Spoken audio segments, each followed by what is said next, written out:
Ladies and gentlemen, I generally don't make videos for just one chess game, but so many of you requested this game over the course of the past, I don't know, 6 months, that I decided to do it. We are currently in Tilburg, the Netherlands, for the Interpolis tournament. Garry Kasparov is playing. Karpov is playing. Nigel Short is playing. Some of the best players in the world. It's 1991. And this particular game is known as the legendary King Walk game, because in it, there was what? Very good. I don't even have to finish that sentence. This is, if you're any sort of chess enthusiast, you know about this game. Perhaps you clicked on this video because you want me to retell the tale in my own words, because you enjoy me as a content creator. And if you've never seen this game, you are about to just have a very good time. So, here we go. Nigel Short with the white pieces plays the move e4. And we have knight to f6 from Jan Timman. And by the way, you might have never heard of Jan Timman, because many of you might be new chess fans. Jan Timman is one of the strongest players who competed in the 80s, 90s. And local hero, by the way, Timman from the Netherlands. So e5, knight d5. And you might say, why would someone do this? Why would black just jump a knight around in the center? Well, here's the thing. There are lines where white does, in fact, kick this knight around all the way to b6, but white overextends with pawns, and you're very rarely going to defeat a full setup of pieces with just pawns. So black will then spend the remainder of the game developing around your pawns and chipping away at them. e4 knight f6 is called Aljokin's defense, Alekhine, named after Alexander Alekhine, and there's a ton of theory, and Nigel Short plays like this. He doesn't actually move his c-pawn to c4. He plays with the d-pawn and the knight on f3. This is one of the main lines. Bishop g4 here is a move. There's lines where you can take, but in this game, we have g6 trying to play this bishop g7 move. Bishop c4, so actually the bishop is the one attacking the knight and voluntarily retreats when it gets counterattacked, because obviously Nigel likes this diagonal. He thinks this is a solid diagonal, and should black play something like this, this is actually just not very good, because now white will create a structural connect 4, Eric Rosen squeals and delights someplace, and the bishop is counteracted upon. It will always rotate back this way and anticipate the king moving to a short castled situation. This might be crazy to you, like, how are all these big brain plans happening on move 8 of the game? But there's a lot of silent conversation that goes on in chess and a lot of what-ifs. So black plays bishop g7, maintaining the tension in the center. Queen to e2 is a rare move. Normally, this is not a move that's played in this position, so Nigel Short takes us already out of some degree of theory. Black plays knight c6, adding another layer of pressure to the center. Nothing is under attack, though, and castles. And here there's a move that black would love to play, and that is the move bishop to g4. That move looks great, because you pin the knight to the queen, and these two pawns are very delicate now in the center. If you just play a lazy move like this, black will probably castle and just chip away. The problem with bishop to g4, and this is a very rare tactical trick, a couple of things need to go right for this. If the bishop pinning the knight to your queen is unguarded, number one, unguarded, and the f7 pawn is up for grabs and only the king is protecting it, you can play bishop takes f7. Check. And if the king takes, the third criteria you need is to be able to move this knight safely to give a check.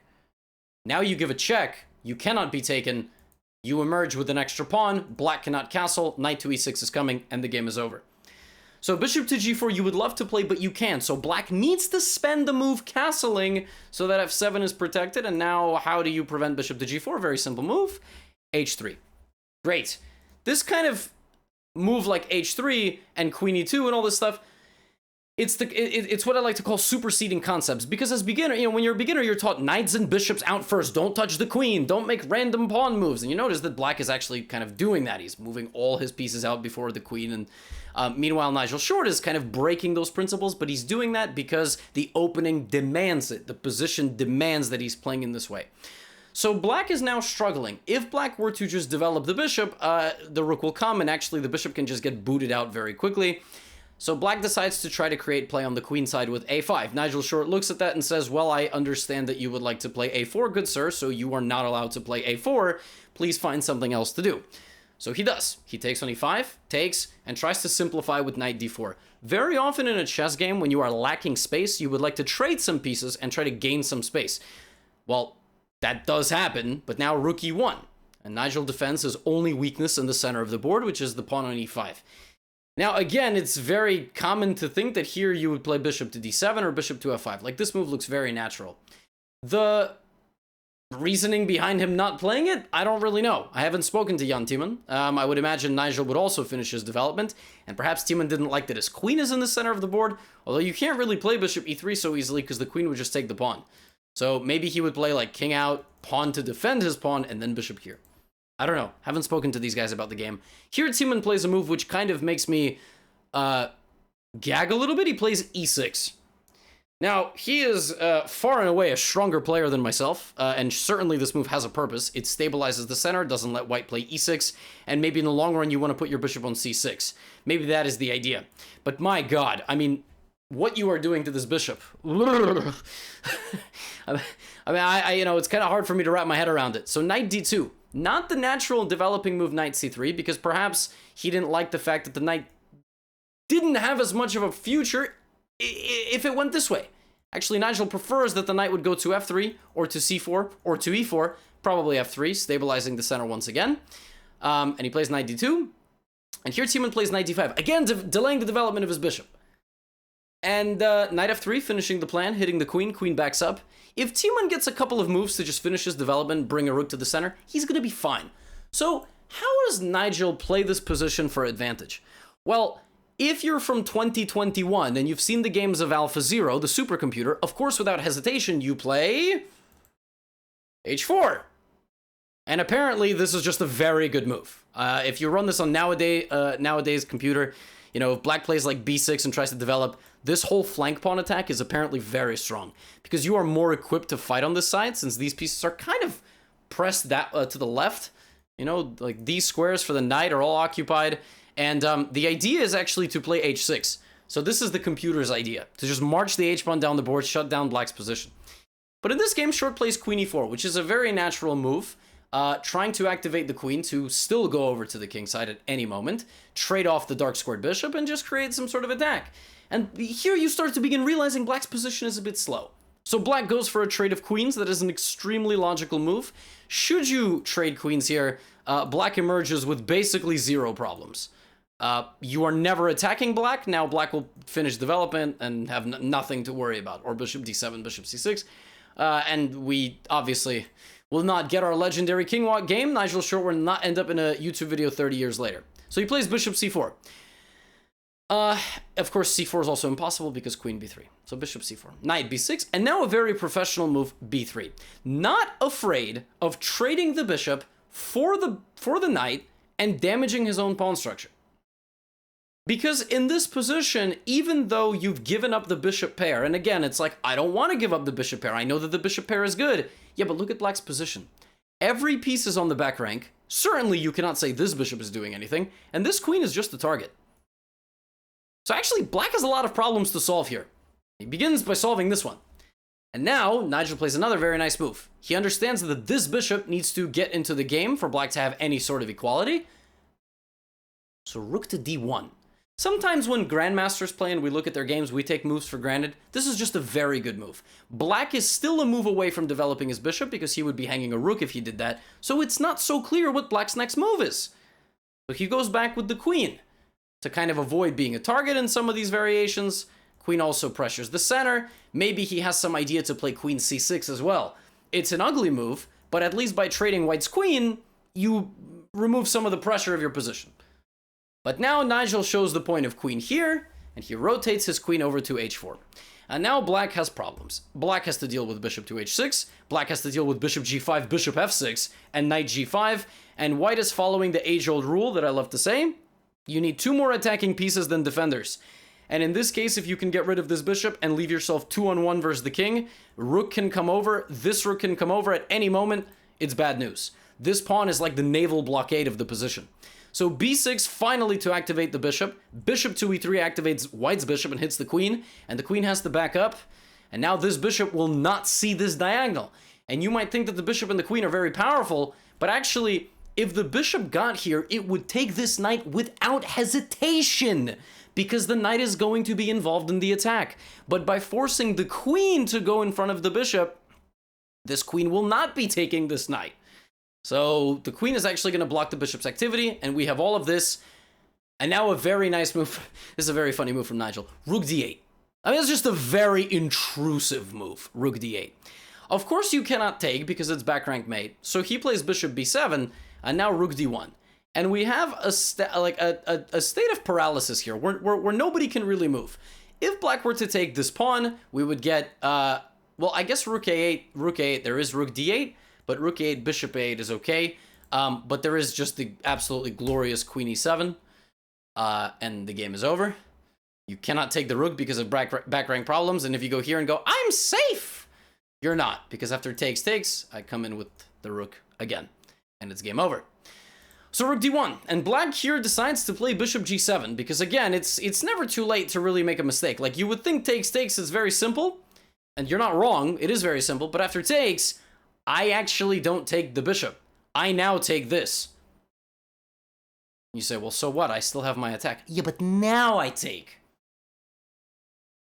Check. I don't get it. I'm attacking you. No, you're not. Who are you attacking? You attacking somebody? Queen e7. So, I'm safe. You made a mistake.